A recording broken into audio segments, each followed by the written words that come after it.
a todos y a todas. Mi nombre es Ronald Caicedo, soy arquitecto de la Pontificia Universidad Católica de Valparaíso, en Chile, y maestro en conservación y restauración de bienes culturales inmuebles por parte de la INCRIM en México.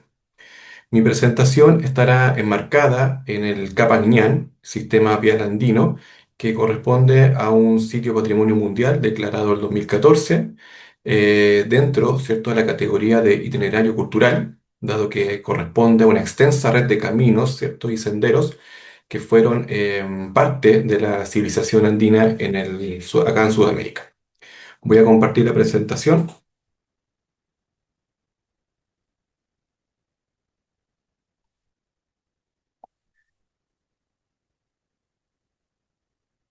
Bueno, lleva por nombre Experiencias de Conservación Arquitectónica y Comunitaria en sitios arqueológicos vinculados al Capañán y corresponden al caso del Tambo de Cámara y los Pucará de Turi y La Sana.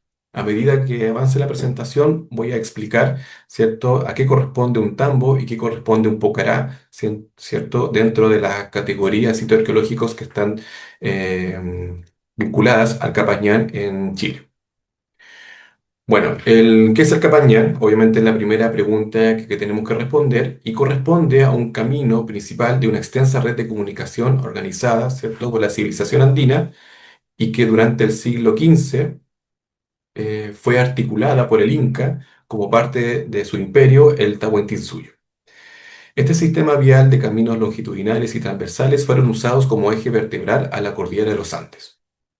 Tiene una longitud aproximada de 30.000 kilómetros y contiene una serie de sitios arqueológicos vinculados a centros de producción, administrativos y ceremoniales, y que fueron construidos a partir de hace 1000 años de antigüedad.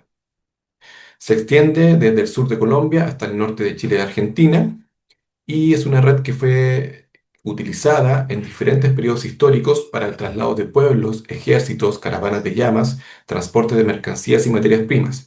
E incluso gran parte del camino, ¿cierto?, sigue siendo utilizado por las comunidades locales, por lo cual hay un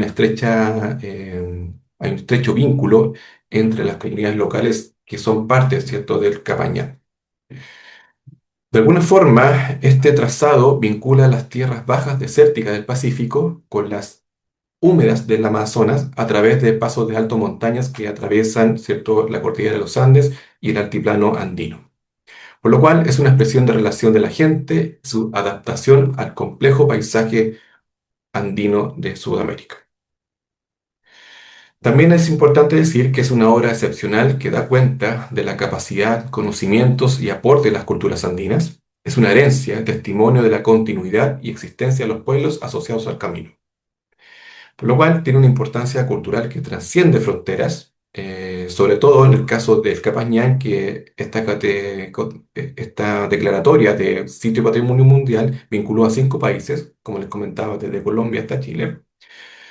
Por lo cual, su red logra ilustrar cierta sabiduría como visión de la cultura andina a través de avances tecnológicos y procesos de adaptación de sus pobladores a la geografía de los Andes. En la imagen ilustra un tramo del Capañán que está presente en Perú, más cerca de Cusco, que era la capital del Imperio Inca, y en este caso se ilustra, se logra contemplar de alguna forma que este camino en algunos tramos estaba pavimentado, que tenía cercos perimetrales y que había cierta complejidad constructiva que a medida que nos acercamos al Cusco se iba, ¿cierto?, haciendo más presente. Por su ruta se trasladaron conocimientos, ideas y costumbres, configurando una red de intercambio, integración, comunicación y producción, ¿ya? Por lo cual, a criterio, ¿cierto?, de esta declaratoria que fue realizada en 2014, es una oportunidad para dar vida al patrimonio y proyectarlo a generaciones futuras mediante acciones de conservación y gestión. Y los proyectos que le voy a presentar a continuación, de alguna manera, de alguna forma, están buscando, ¿cierto?, cumplir con este objetivo de que ojalá a través de la intervención y conservación de los sitios arqueológicos que están asociados al Capañán, se generen de alguna manera iniciativas de desarrollo sostenible para las comunidades que están obviamente resguardando este relevante patrimonio cultural. Acá una imagen también del Capañán, ya más cerca del Cusco, ¿cierto?, en Perú. como les comentaba, mientras nos acercamos, ¿cierto?, a la capital del Imperio Inca, la complejidad constructiva de este sendero era mayor. Aparecen terrazas, ¿cierto? Aparecen senderos pavimentados, hay puentes, ¿cierto? Hay un conocimiento de la topografía y de la geografía local que era muy relevante, ¿cierto? Tener ese conocimiento para la ejecución de este camino, sobre todo en la complejidad geográfica de los Andes. También existen una serie de manifestaciones culturales, ¿cierto?, que aún hoy en día se siguen realizando. Esta imagen, por ejemplo, corresponde al Capañán, al tramo del Capañán en Bolivia, y que, como les comentaba, en muchas partes las localidades que están asociadas al Capañán siguen utilizando este trazado como parte de festividades, de traslado de animales, comunicación, intercambio cultural, de mercancías, etc. Por lo cual, de alguna forma, este Capañán, que es muy antiguo, ¿cierto?, que corresponde a las civilizaciones antiguas de Sudamérica, aún está vigente a través, ¿cierto?, de las comunidades locales que lo resguardan, que lo cuidan y que también lo utilizan. Y en el caso chileno, dado la geografía y la complejidad del escenario geográfico, ¿cierto?, del norte de Chile, que es muy desértico, la característica del Capañán es más superficial, podríamos decir.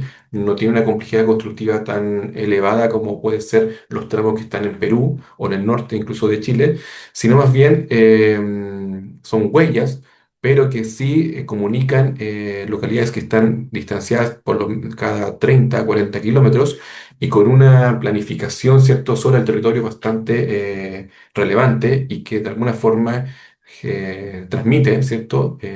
Deja en evidencia este conocimiento constructivo que tenía el Inca para trazar estos senderos, ¿cierto? Y comunicar las distintas localidades y tener, ¿cierto?, una comunicación integral de todo el imperio.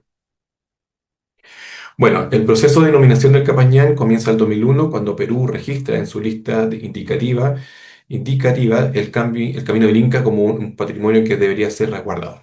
En el 2002, ¿cierto? Hay un acuerdo ya multinacional durante el informe periódico de la Convención del Patrimonio Mundial, al cual accede, ¿cierto?, a trabajarse en conjunto con los distintos países que corresponden en este caso Colombia, Ecuador, Bolivia, Perú, Chile y Argentina. En 2003 hay una declaración conjunta asumiendo el Capañán como patrimonio común. En 2005 existen reuniones técnicas, información de comités científicos para ir formulando, ¿cierto?, y generar este expediente que va a ser obviamente el material a evaluar por parte del comité, ¿cierto?, jurídico de la UNESCO en este caso, para obviamente declararlo sí o no como un patrimonio relevante como patrimonio de la humanidad. Entonces, en 2006, una coordinación técnica y homologación de criterios junto a la creación de comité jurídico. En 2007, el Consejo de Monumentos Nacionales de Chile avanza en el programa Puesta en Valor del Patrimonio para invertir, ¿cierto?, recursos para generar la investigación y los primeros insumos y productos necesarios para elaborar este gran expediente conjunto.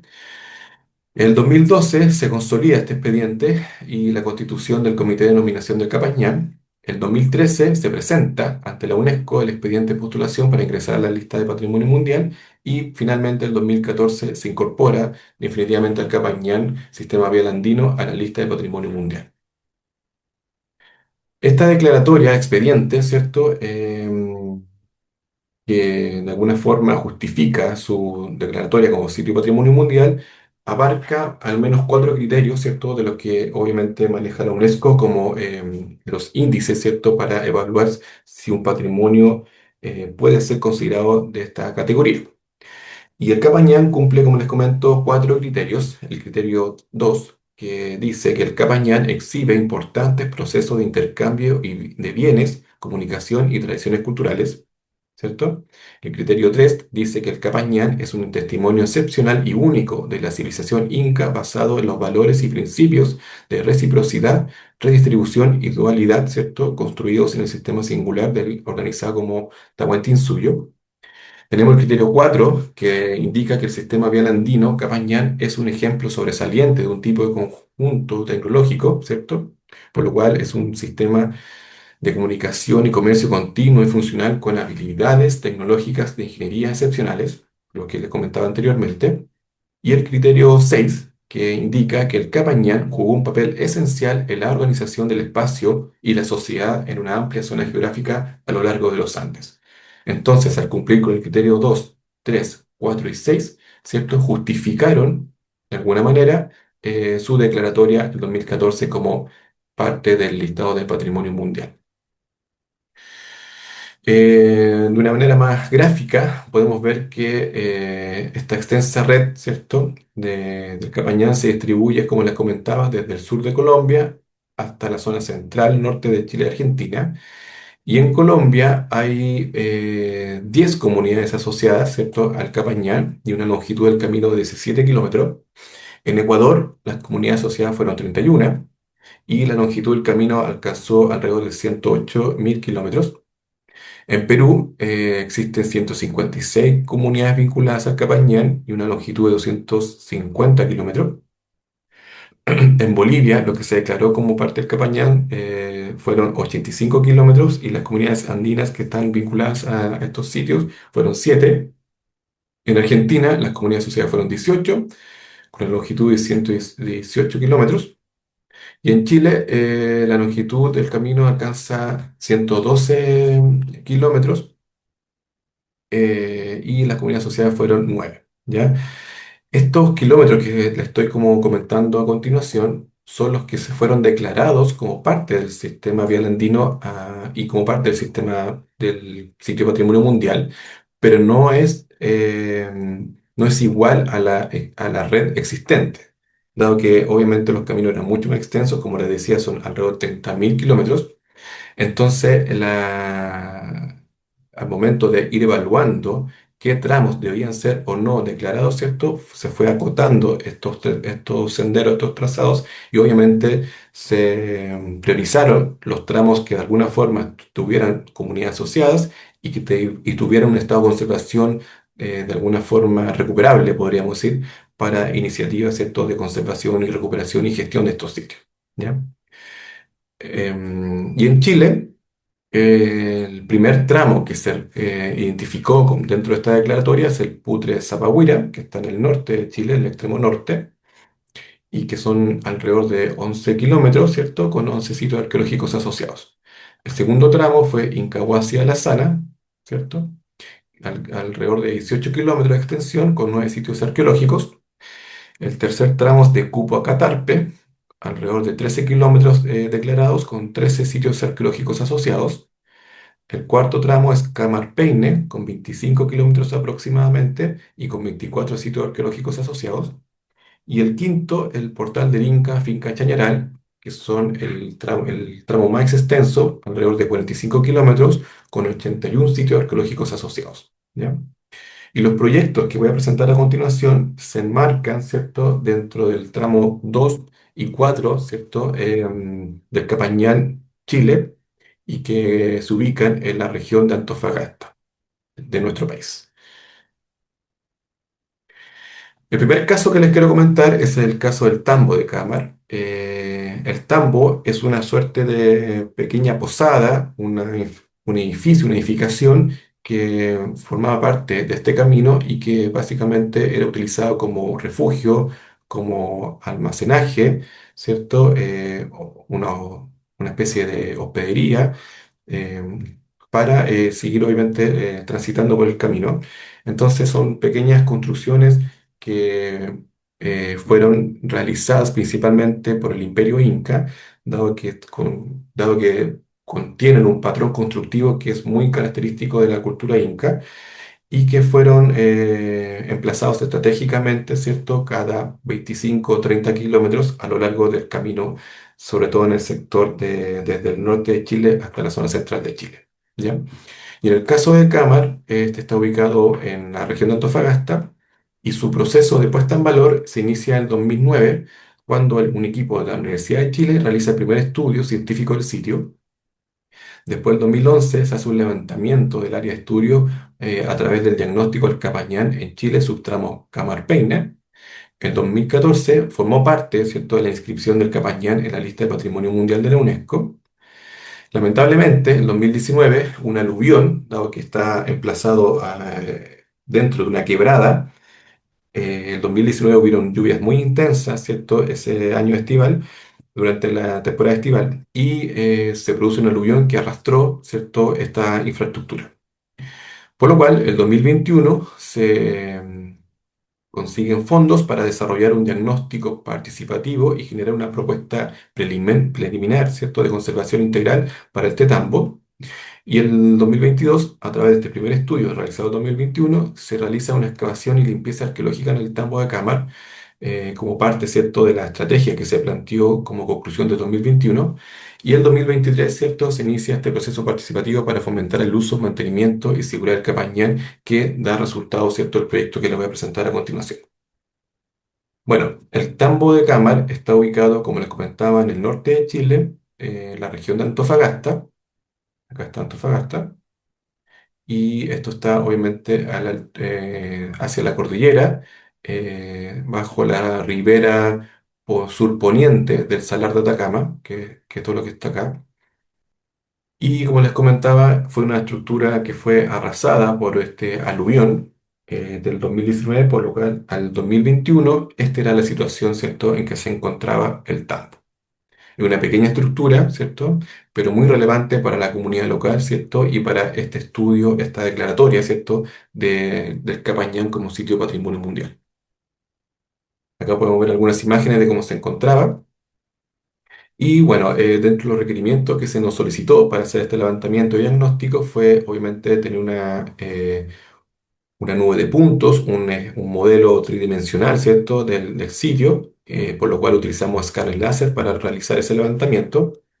Y una serie de estudios que estuvieron vinculados básicamente a hacer un análisis del paisaje, hacer participaciones ciudadanas, ¿cierto? Para que nos fueran entregando ciertos antecedentes que no se manejaban o que no estaban documentados anteriormente, principalmente a definir valores, ¿cierto? Y cierto vínculo con la comunidad, con el sitio.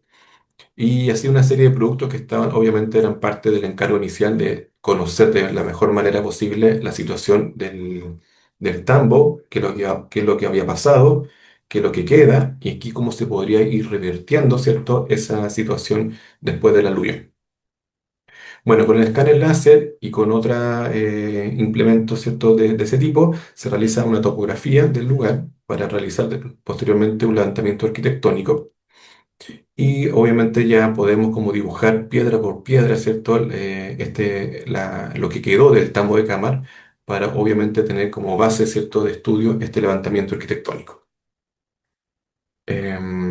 Acá podemos ver, ¿cierto?, la superposición de la ortofoto, ¿cierto?, realizada por el dron y posteriormente a través, ¿cierto?, de la nube de puntos y estas imágenes, ¿cierto?, el dibujo planimétrico del tambo de Cámara.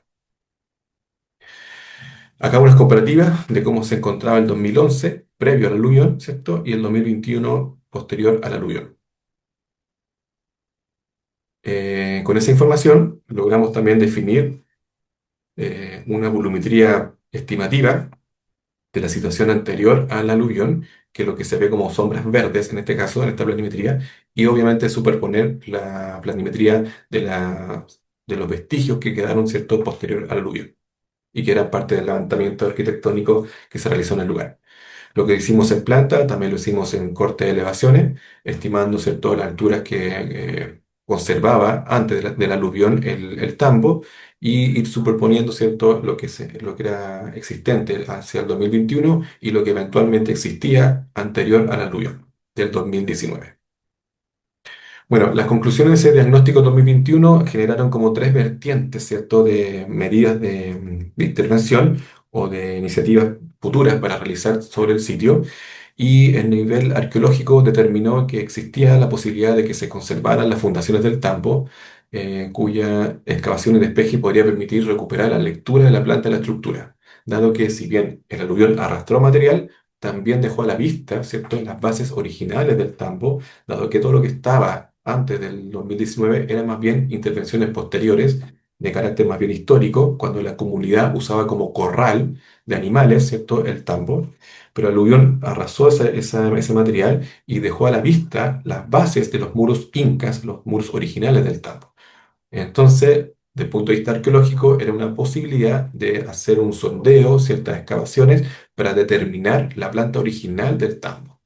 ¿ya? Por lo cual, como dice en la imagen, se propuso pozos de sondeos que permitieran identificar las áreas donde las bases de los muros se encuentren enterradas. Con esto se pudo determinar la profundidad o espesor del sedimento que tapaba las estructuras, con lo cual se pudo afinar la propuesta de despeje del tambo, ¿ya? O sea, a nivel arqueológico, lo que propuso fue básicamente eh, a través de ciertos pozos de sondeo y despejes, ¿cierto?, superficiales, eh, tener una idea de la volumetría original del tambo de Canner.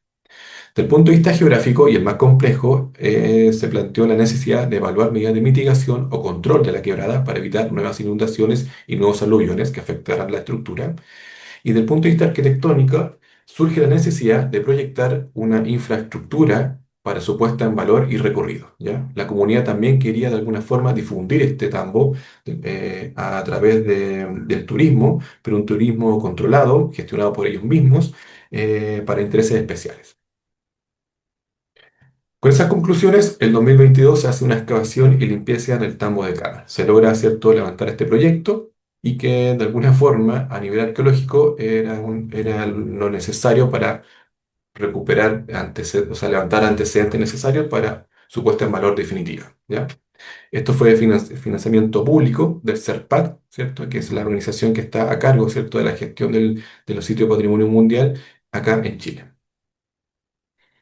Bueno, estos sondeos, como se puede ver en la imagen de acá, los pozos de sondeo fueron ubicados estratégicamente, donde de alguna forma estimábamos que habían muros, ¿cierto?, antiguos del tambo de Cámara y que en gran parte tuvimos acierto, ¿ya? Donde pensamos que los muros antiguos estaban en por lo menos de los 9 de 10 pozos que realizamos, logramos, ¿cierto?, encontrar estos basamentos y de alguna forma ya justificar de manera más científica o con antecedentes, ¿cierto?, a través de una excavación arqueológica, dar cuenta de que los muros de los basamentos originales del tambo estaban ahí. Y obviamente, bueno, se hace un rescate arqueológico de todo el material que aparece durante las excavaciones, que fueron analizados, ¿cierto?, por los distintos especialistas. Pero lo principal acá fue este plano que logramos superponer tanto la versión preliminar, que está esta sombra más bien café, un poco naranja, ¿cierto?, de la situación previa al aluvión, las piedras, que es la situación original del tambo posterior al aluvión, y estas líneas verdes, que ojalá se logren ver, es una primera planta que nosotros logramos definir a través de la excavación, ¿cierto?, de estos pozos sondeos. Entonces, de alguna forma, la planta original del tambo se estaba conservando en el tiempo a través de las distintas intervenciones que la comunidad realizaba durante cierto su uso.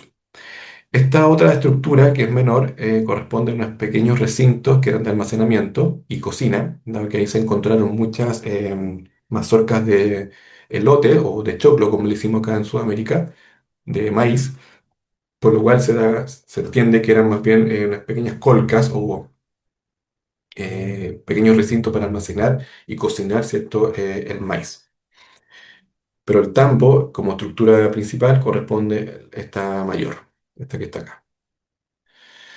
Bueno, las conclusiones son del 2022 fue básicamente lo que le estaba comentando, que a través de estos pozos sondeos se logró efectivamente identificar dónde estaban los muros, ¿cierto?, originales del tambo, y con esa información se podría proponer ya una excavación mayor, un despeje mayor, o bien una reconstrucción de algunas hiladas de los vestigios que quedaron después del aluvión 2019 para obviamente entregar una mejor lectura a un eventual visitante que llegara, ¿cierto?, a contemplar el tambo de Cama, ¿ya?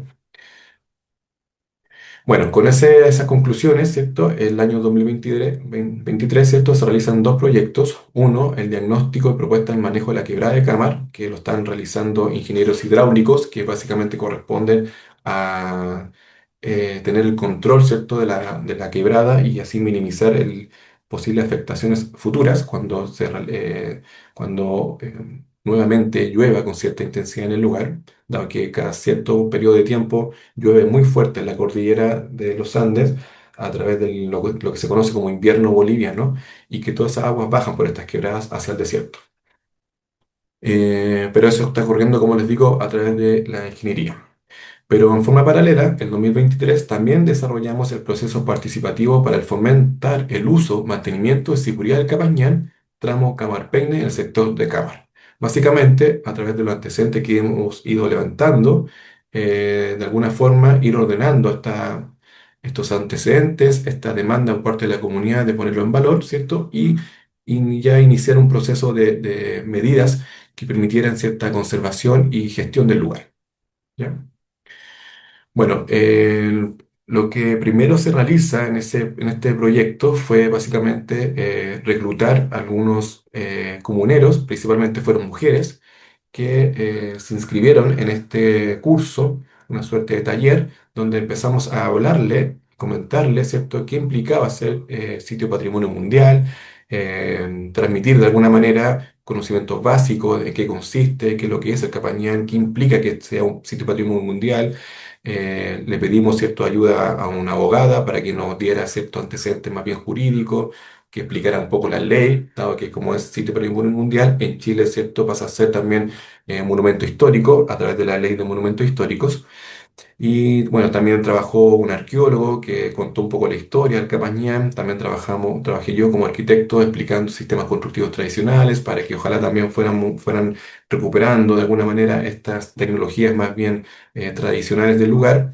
También hizo clases una licenciada en turismo para ir también planteando la posibilidad de ciertas asociaciones para generar iniciativas de turismo, un turismo controlado y gestionado por la misma comunidad, y así, etcétera. Entonces, la primera instancia fue realizar estos pequeños talleres, capacitaciones, podríamos decir, a la comunidad de refrescarle también a ellos lo que significaba, ¿cierto?, tener dentro de su territorio estos sitios arqueológicos tan relevantes tanto para ellos como para todo el mundo, dado que son un sitio patrimonio mundial. Hicieron cartografías, ¿cierto? A través para identificar lugares de interés, otros sitios arqueológicos o otros hitos culturales que ellos encontraban relevantes y que fueran parte, ¿cierto?, de este plan de gestión del Capañán y que involucrara, ¿cierto?, otros elementos para así enriquecer la oferta turística que la comunidad quería, ¿cierto?, elaborar en el lugar. Y por otra parte, hicimos el recorrido del sendero, ¿cierto? Entre el Tambo y el hito del Trópico Capricornio, que es la parte del tramo del Capañán que está dentro del territorio de esta comunidad. Y hicimos este recorrido y lo fuimos a hacer una limpieza, un despeje para mejorar, ¿cierto?, la visibilidad de la huella del Capañán y así, obviamente, a futuro ir generando esta posibilidad de recorrerlo como parte de una oferta turística gestionada por ellos mismos.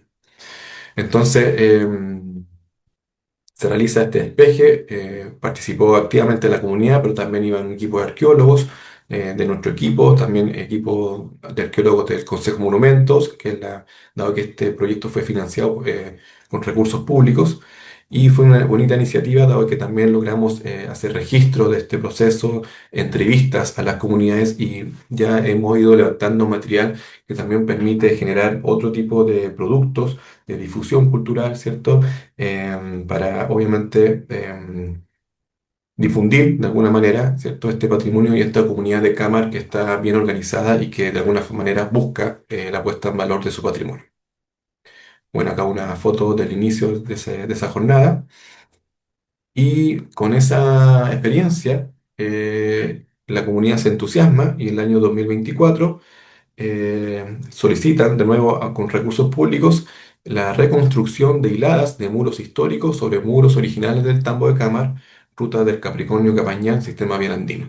Bueno, básicamente reconstruir a través de la restitución de nuevas hiladas de piedra la planta original que fue obviamente descubierta, podríamos decir, a partir del estudio arqueológico realizado en 2022, de alguna forma recuperar esta planta para obviamente generar nuevamente una visión más clara a un eventual visitante del lugar.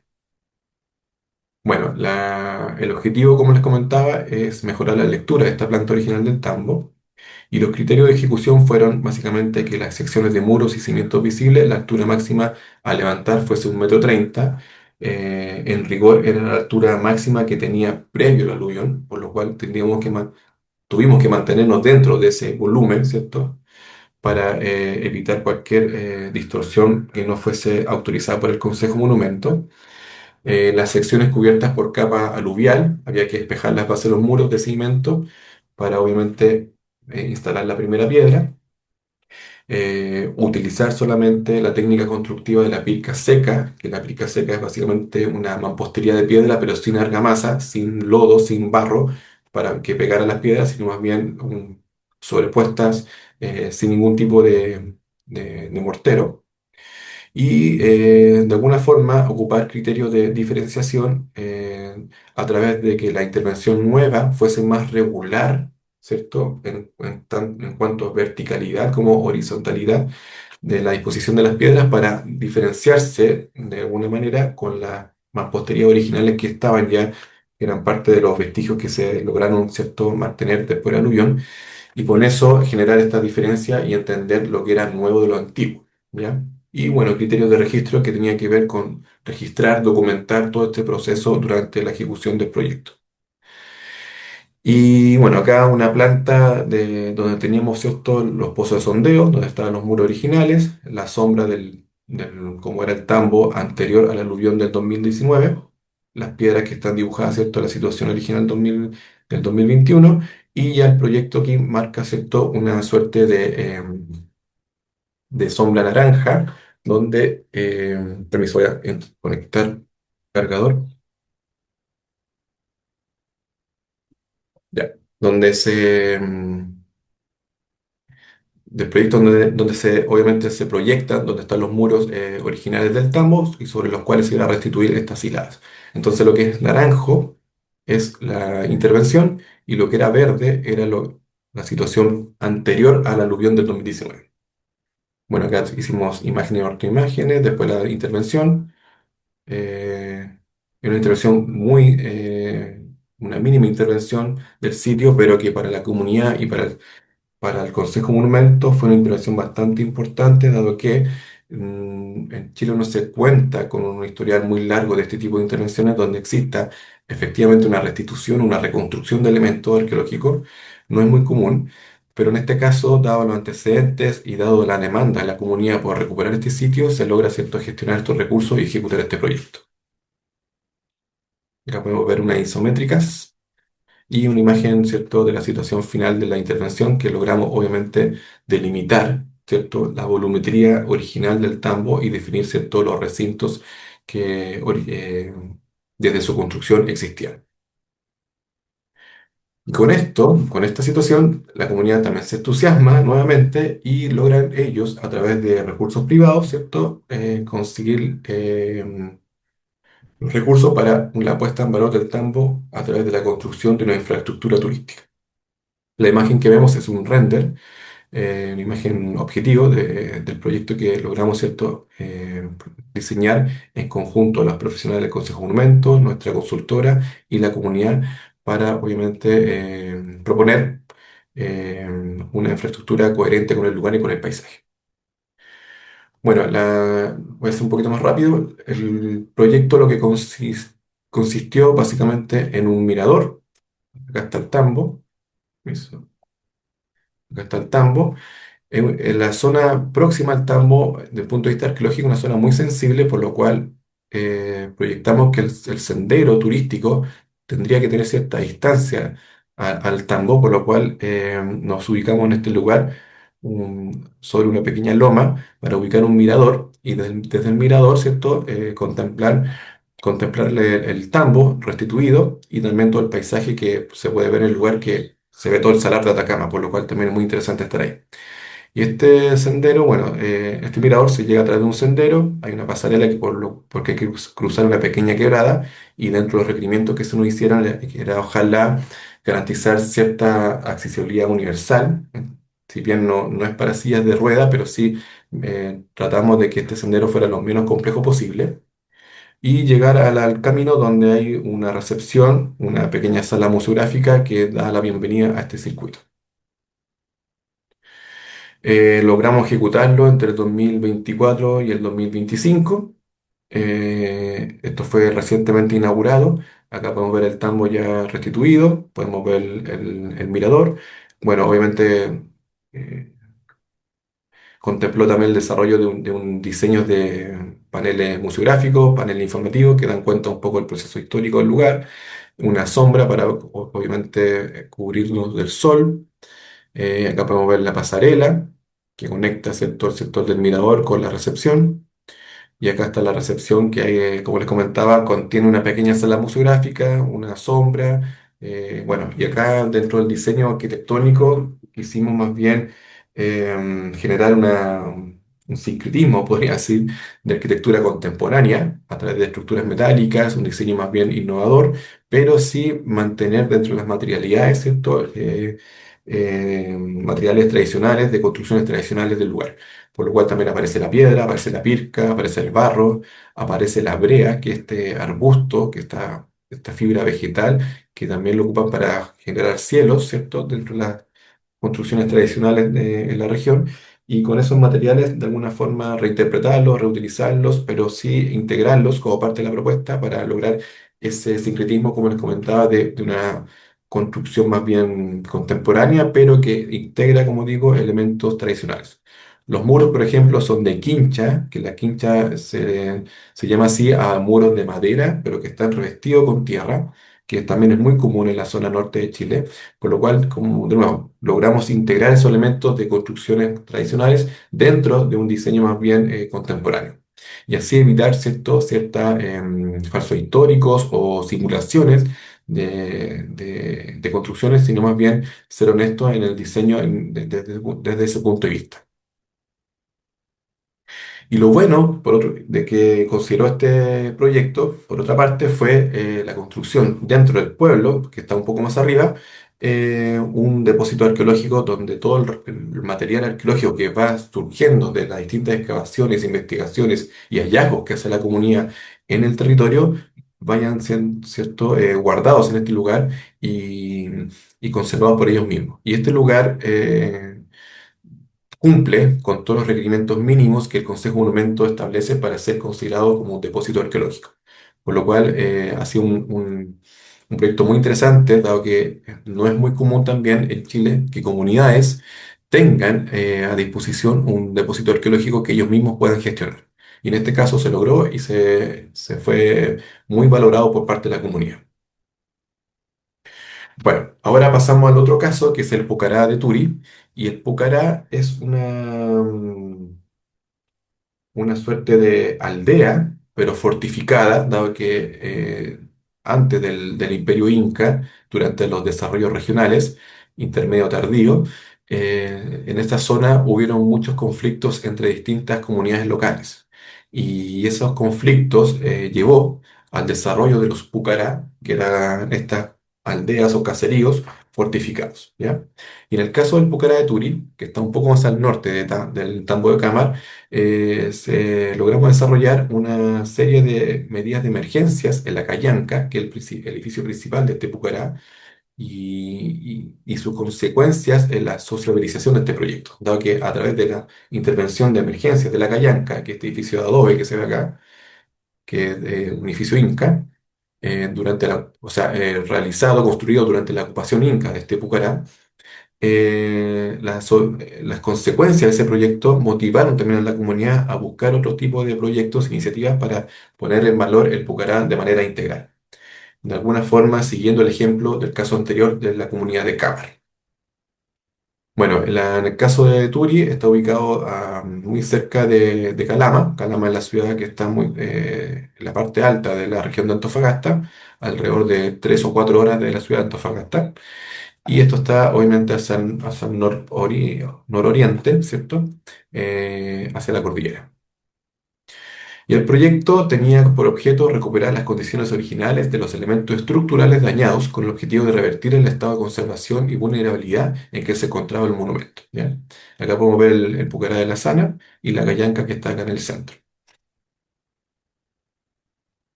Como antecedentes generales, bueno, este Pucará se encuentra en la cuenca del río Salado, emplazado sobre un montículo al oriente de la Gran Vega de Turi, aproximadamente a 3.000 metros de altura. Se trata de un área de 5.000 hectáreas donde se registran yacimientos arqueológicos desde 9.000 años antes del presente y corresponde a un complejo arquitectónico de aproximadamente 620 recintos de distintas formas, complejidad y cronología, distinguiéndose áreas habitacionales, ceremoniales, funerarias, además de caminos, zonas de tránsito y muros, formando una aldea nucleada con características de ciudadela. ¿Ya? Lo interesante en este caso es que toda la ciudadela previa al Inca, ¿cierto? Vinculada a la cultura licarantay, eran construcciones más bien orgánicas, construcciones de mamposterías de piedra, y con la llegada del Inca, la ocupación Inca, el Inca despeja esta área, genera una cancha, ¿cierto? Una suerte de explanada, y construye la callanca con tierra. No lo construye con piedra, como si estaba construido todo el resto del Pucará, sino con adobe. Creemos nosotros con cierta intención de diferenciarse también de las construcciones preexistentes y construyen esta callanca de manera muy ortogonal, realizada en adobe. Bueno, esta callanca tuvo una serie de intervenciones previas. La principal fue en el año 1990, donde un grupo de arqueólogos, ¿cierto? Identifica que la callanca está en una situación de riesgo, por lo cual era necesario y urgente realizar una intervención de consolidación de muros. Y podemos ver que a través de estos círculos, ¿cierto?, donde fue realizada esa intervención y básicamente se realizaron calzaduras o reintegración de elementos nuevos de adobe, donde el adobe que existía estaba demasiado erosionado o estaba fracturado. ¿Ya?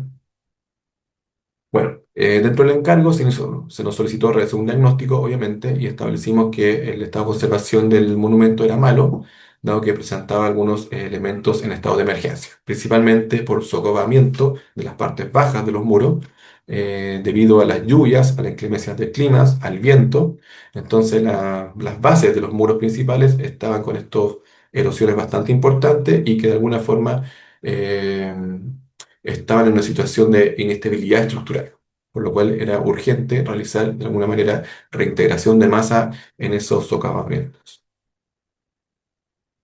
Bueno, el diagnóstico fue bastante complejo, fue de bastante detalle, pero básicamente, como les comento, logramos identificar la problemática de las bases de los muros, donde estaba esta erosión bastante fuerte.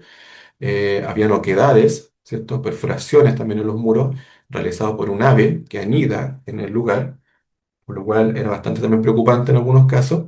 Habían grietas, algunas grietas más importantes que otras. En algunos muros había cierto asentamiento también de la estructura.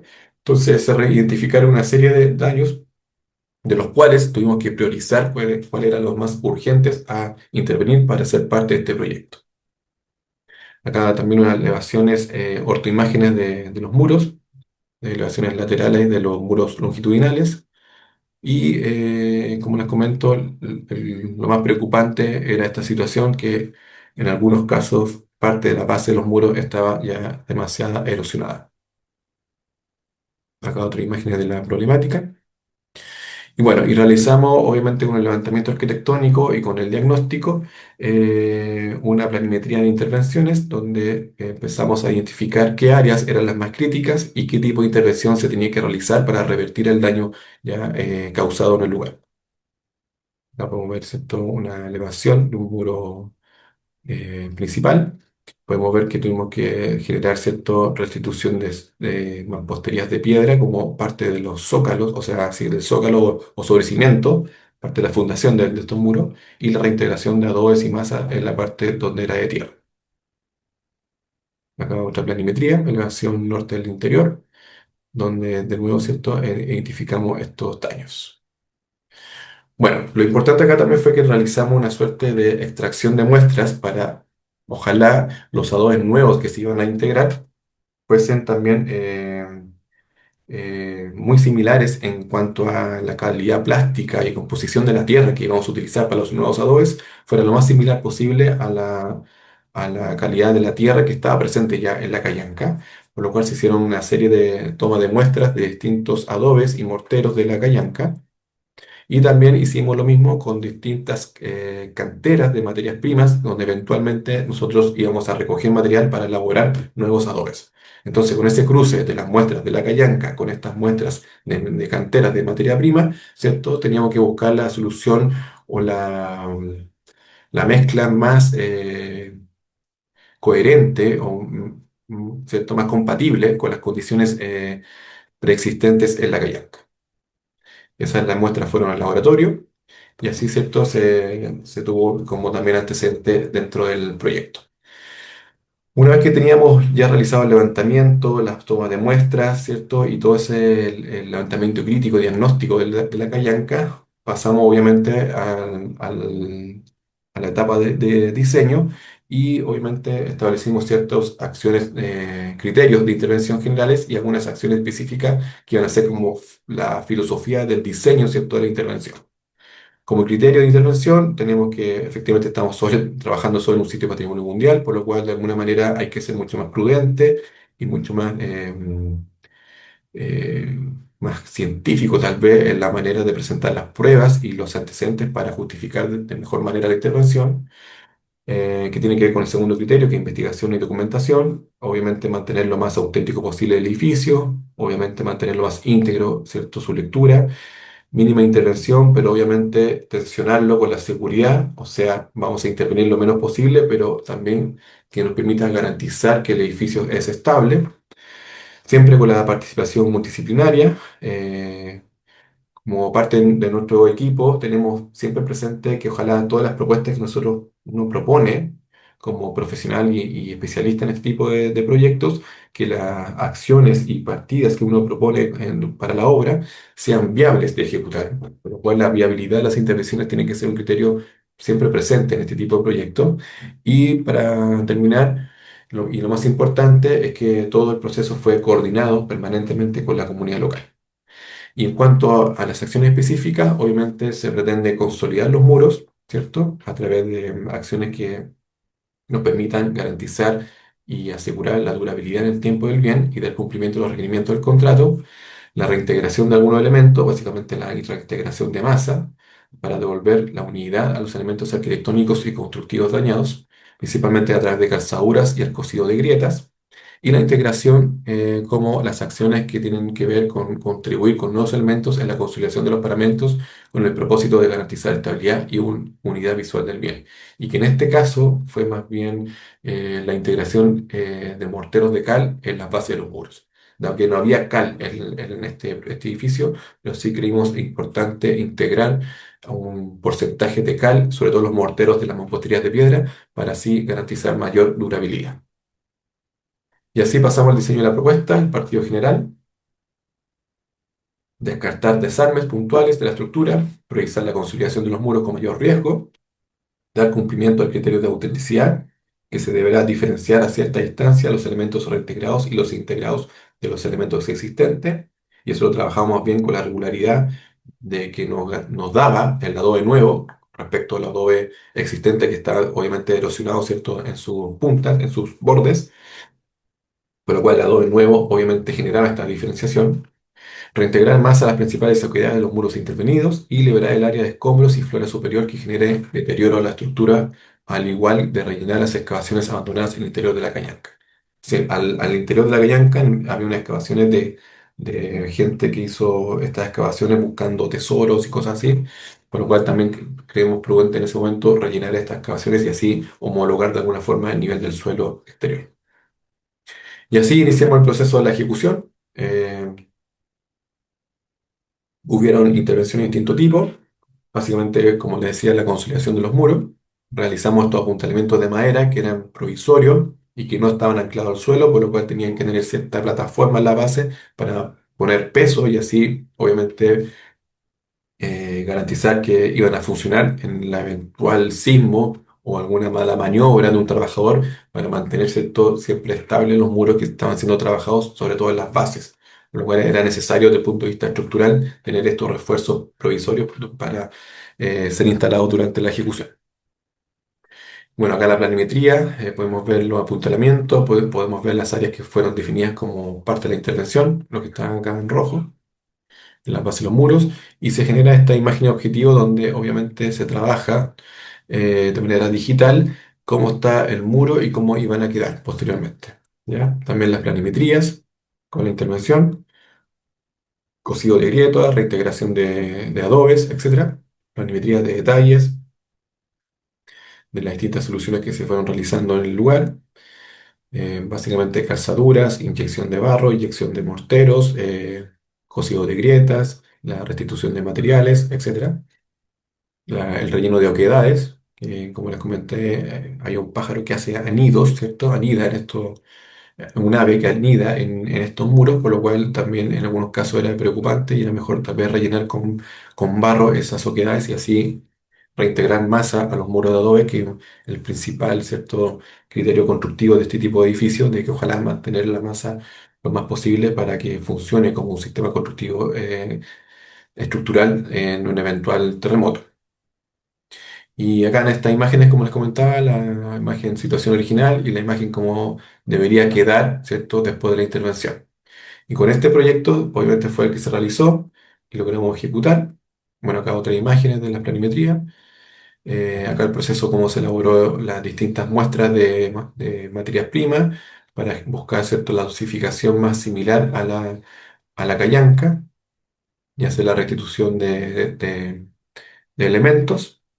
Acá estamos trabajando en las bases, restituimos el sobrecimiento de piedra y ahí don Gabriel está haciendo una calzadura para instalar los nuevos adobes. Acá puedo ver algunas imágenes y acá un antes y un después, o sea, un antes durante la intervención y un después de la intervención. Y se logró, ¿cierto?, con el objetivo de garantizar cierta estabilidad estructural a estos muros de tierra que en las bases tenían el mayor problema. Acá otra imagen del resultado de la intervención.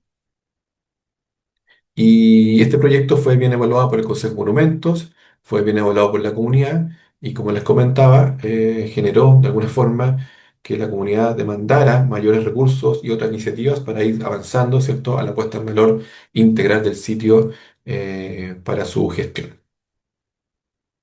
Bueno, acá la última imagen es de la Callanca. Bueno, como les comento, ¿qué pasó después? La comunidad postuló el subsidio de Programa Social Sitio del Patrimonio Mundial, ¿cierto?, para desarrollar el proyecto Proceso Participativo de Conservación y Puesta en Valor del Pucará de Turi. Y este proyecto consistió en la elaboración de un diseño participativo de intervención controlada. La iniciativa buscó, por medio del desarrollo de una propuesta arquitectónica y museográfica, contribuir con la puesta en valor del sitio y complementar estudios e intervenciones realizadas con anterioridad. Básicamente, reunir todos los antecedentes que ya estaban de alguna forma documentados, ordenados, sistematizados, para, en conjunto con la experiencia previa de las obras de emergencia en la Cañanca, elaborar un proyecto de diseño de arquitectura en busca de la puesta en valor del sitio a través de un guión museográfico, de un recorrido museográfico por el lugar. Y ese proceso se inició obviamente con la participación comunitaria, dado que era un proceso participativo. La comunidad iba entregando antecedentes, opinaba, ¿cierto?, con las distintas propuestas que nosotros íbamos presentando durante el proceso. Se llegaban a acuerdos, ¿cierto? Se eliminaban cosas, se incluían cosas, etcétera. Y por último se llegó a este proyecto de arquitectura que tiene que ver con un cierre perimetral del sitio, debido a que había cierta amenaza del tránsito de animales, de gente, de vehículos por el lugar, por lo cual la comunidad demandaba de alguna forma un cierre que permitiera, ¿cierto?, un control y un cuidado del Pucará y un recorrido perimetral, peatonal, por el sitio patrimonio o sea, por el sitio del Pucará y que tuviera un eventual, ¿cierto?, punto de detención donde se lograra visualizar los hitos más importantes del Pucará y obviamente la Callanca consolidada con la iniciativa anterior. Acá podemos ver unas imágenes objetivos de este proyecto, acá la plaza de encuentro donde se iniciaría este circuito por el perímetro del Pucará. También consideramos ciertos unos recintos de recepción, de donde recibir a los turistas y tener de alguna manera paneles informativos, ¿cierto? Una sombra donde cobijarse del sol para obviamente iniciar el recorrido por el Pucará. Los sitios más importantes, generamos algunos miradores y en este caso, en este punto, era necesario una terraza proyectada para obviamente abalconarse de mejor manera y tener una vista más adecuada para las características, ¿cierto? O los elementos que se querían poner en valor, en este caso el Pucará. pero también a otros puntos menores como de sombras de detención durante el recorrido. Entonces, con esta serie de elementos se pretende de alguna manera, a través de este circuito perimetral, poner en valor y facilitar, ¿cierto?, la gestión turística del sitio del Pucará. Por último, les quiero contar el diseño y ejecución de obras de la emergencia del Pucará de la Sana. Este es otro Pucará que está un poco más cerca de la ciudad de Calama. Acá está Calama, de nuevo, y la Sana está más cerca, está como a 20 kilómetros, y es un Pucará que está dentro de un valle, en este contexto, distinto al caso de Pucará. El Pucará de Turi estaba un poco más en el altiplano, esto está como en la meseta intermedia, en los valles, ¿cierto? Del Alto Loa, que se le llama a este sector, y acá está el Pucará.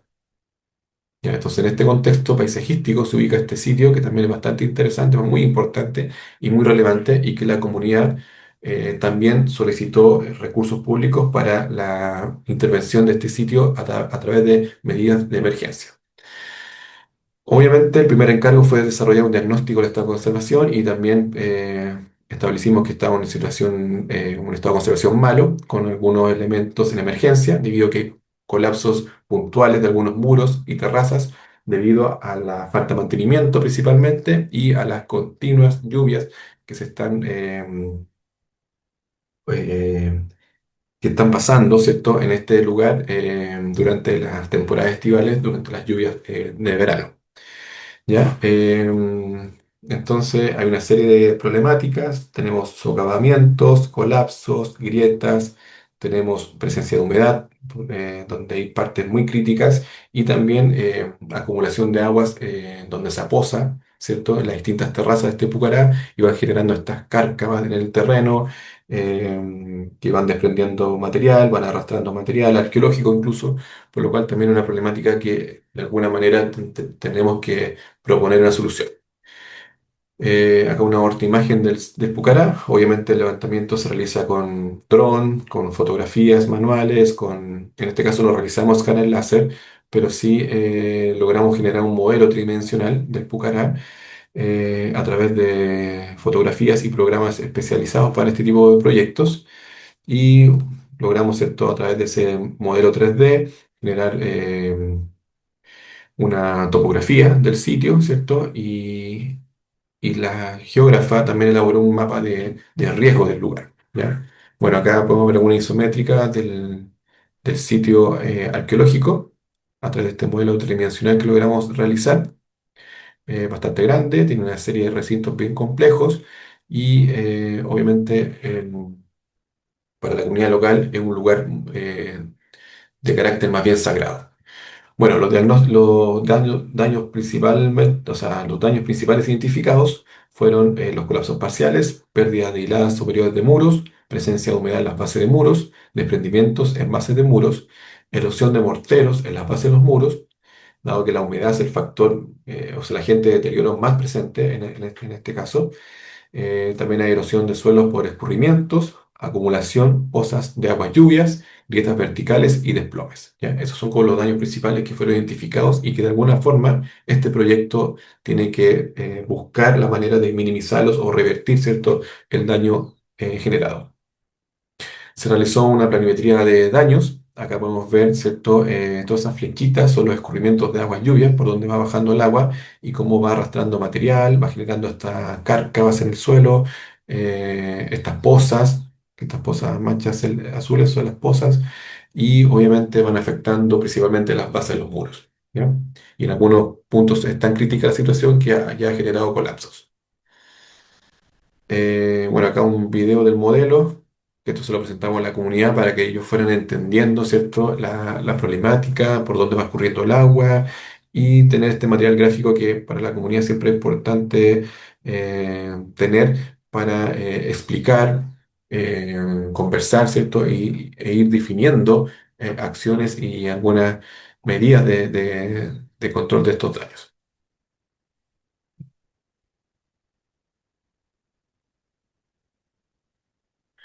Bueno, a través del modelo dimensional y el levantamiento en terreno, elaboramos una planimetría, ¿cierto?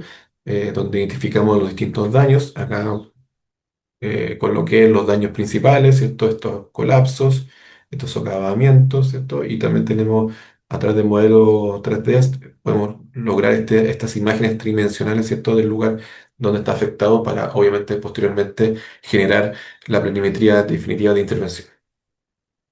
Entonces, el partido general, la filosofía de diseño es muy similar a lo que ocurrió en la Cayanca, descartar los desarmes, ¿cierto? Priorizar la consolidación de los muros con mayor riesgo, evitar la integración de elementos de refuerzo externos a las estructuras, y hasta la fecha se logró, ¿cierto? No fue necesario implementar sistemas externos, ¿cierto?, a la estructura para consolidar los muros o apuntalar desplomes, sino más bien a través de calzaduras, inyección de barro, cosido de grietas, ¿cierto? Logramos, de alguna manera, garantizar cierta estabilidad estructural a los puntos más críticos, dado que los recursos no eran muchos, por lo cual se tuvo que priorizar algunos daños, los más críticos, a los cuales hacer una intervención. Y eso de alguna manera dio plano para que hubiese como una segunda etapa, ¿cierto? Una tercera etapa de intervención del sitio, dado las características del lugar y dado que las problemáticas que fueron identificadas son bastante integrales. Pero los recursos, como les digo, fueron bien limitados, por lo cual se tuvieron que priorizar, ¿cierto?, los daños más críticos y de alguna manera también garantizar que el recorrido turístico que la comunidad ya tiene dentro del sitio fuese también lo más seguro y lo que se consolidó. ¿Se entiende? Y eso también dentro del partido general tuvimos que pensar de alguna manera integrar canalizaciones de aguas lluvias en el sitio, y para ello tuvimos como dos soluciones que le voy a explicar a continuación.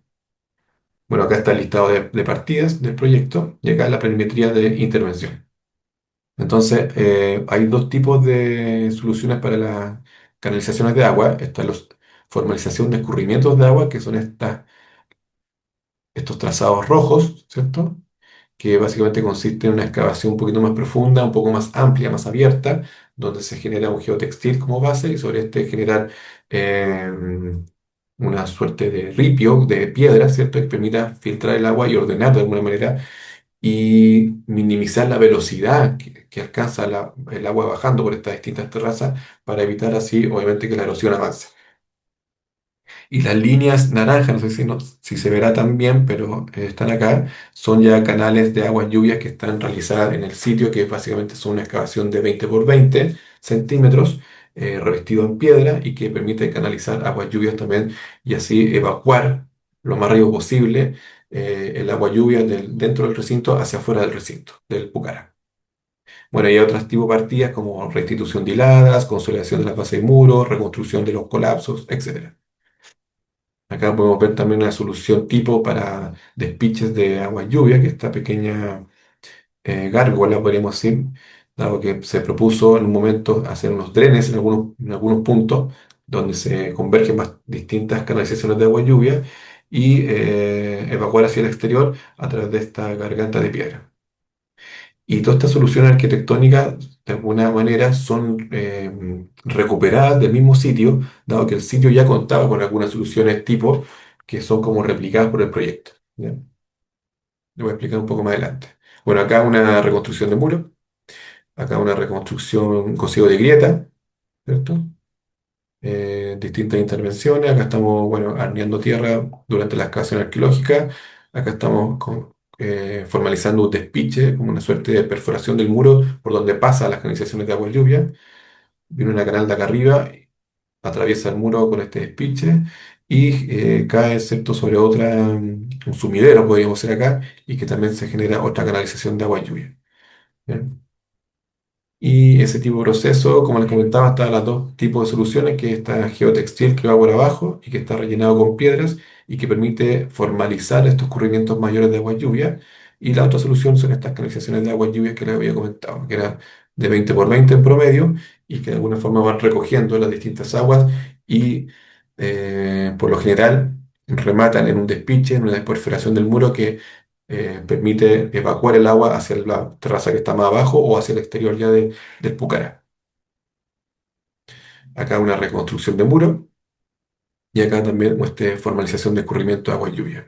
Entonces, obviamente todas las intervenciones fueron coherentes con la calidad constructiva, la calidad estética del sitio, con la lógica de, obviamente, las intervenciones que son parte de este proyecto no fueran invasivas en cuanto a distorsionar un poco la lectura del sitio, sino ojalá siempre utilizar los materiales del mismo lugar para integrarse de la mejor manera posible a las características constructivas y estéticas del sitio. Ahí podemos ver canalizaciones de agua y lluvia, como les había comentado. Y como les digo, generalmente remata en una perforación del muro que permite evacuar el agua hacia la terraza que está más abajo. Acá están restituyendo un muro. Acá están los despiches, que son, como les había comentado, esta gárgola, esta piedra, que permite también eh, que la caída del agua también sea lo más lejos posible del muro y que lo reciba siempre otra canalización que esté abajo. Acá otras formalizaciones de agua y lluvia, de estos escurrimientos mayores y las canalizaciones de agua y lluvia. Eso, muchas gracias.